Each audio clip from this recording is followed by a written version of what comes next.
Hey everybody, this is Gary Hughes, and I want to make a quick tutorial on a question that I get asked all the time. How do you deal with the glare on glasses?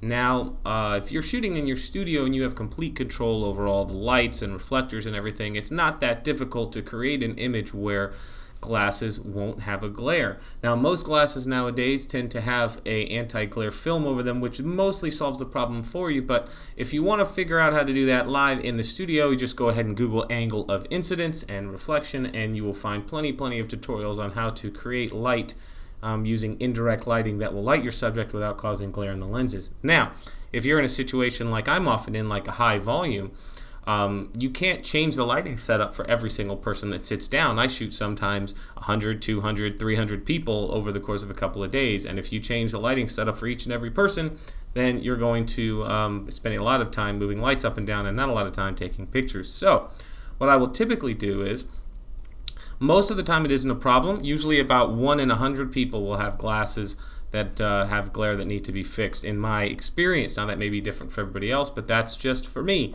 Now, what I normally do is I have them sit down and then I take the picture, and once I get the shot that I want, and this is just a random headshot from a recent job from last year, and I will take their picture with the glasses, get the lighting and everything that I want, and then I will ask them to take their glasses off, and I will take a picture of them without their glasses, just like this.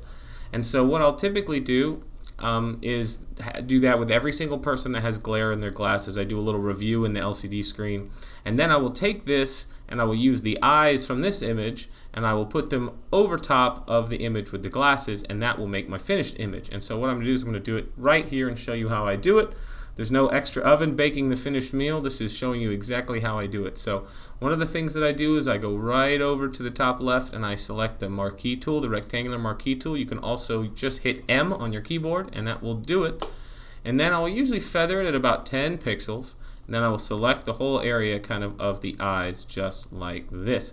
Now once you have that, you want to take this and put it onto a new layer. Now you can do that by hitting Command or Control J, depending on whether you are Mac or PC. And now you can see over here that you've got just this layer with the eyes. Now what I'll do is I'll grab that layer and I will take it over to the image with the glasses that I want, and I'll drop it right in there. I'll drop it right in there. Try it again. There it is. Okay. So as long as I use the same focal length and everything, I should be pretty close, but sometimes you need to do a little bit of resizing. It's not exactly a perfect process, but the results turn out pretty darn good.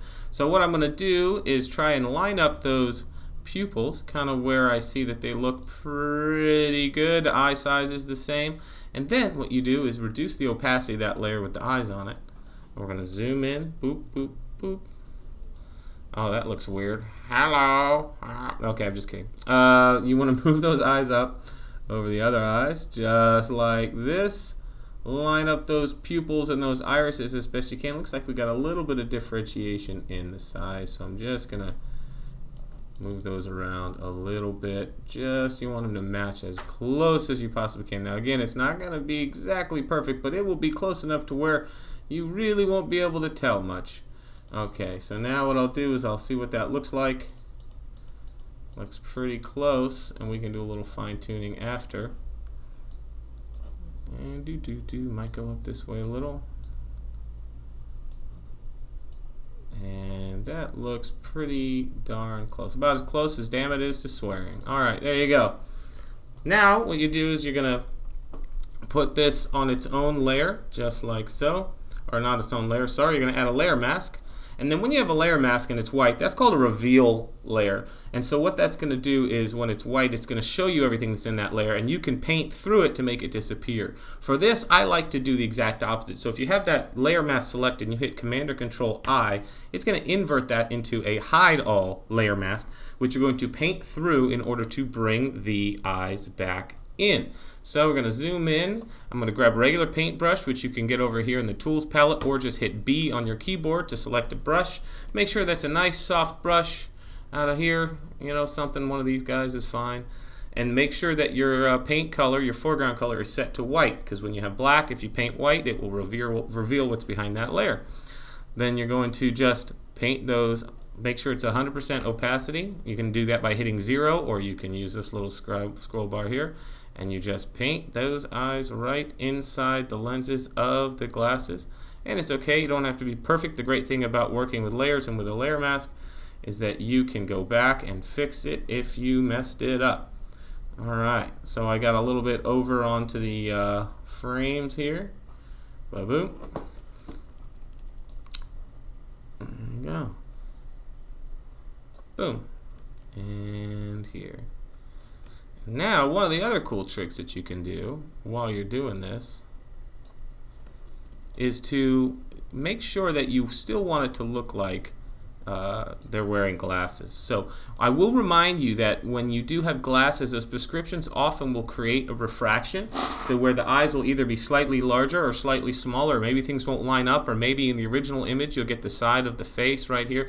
It's going to look a little bit different because glasses tend to magnify or reduce the size of whatever's behind them depending on the prescription. So the overall size is going to be a little bit different in most cases, especially if you have an extremely strong prescription. But this will give a real good natural look for those eyes. See? Boom. And we've got a little bit of the diffraction effect, and the eyes, or maybe we can adjust them into a slightly different place just to get them to look a little more like the original. Boom. Pretty solid.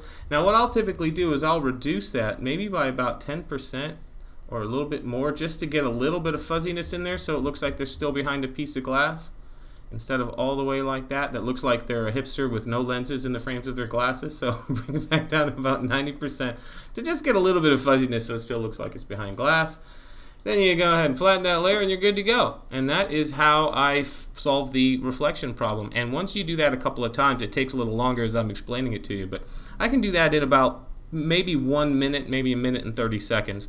And so, it is an easy fix, and it's something that you can do every single day in your studio with pretty much any version of Photoshop. There's no plugins, no nothing, just nice and easy. Just do make sure that when you take that image, that clean plate image of just no glasses, make sure that it's as close to the original as you can get so that you get the same sort of angle of the face onto the camera so it doesn't end up looking strange. But that's it. Thanks for watching. I appreciate you, and I'll see you next time.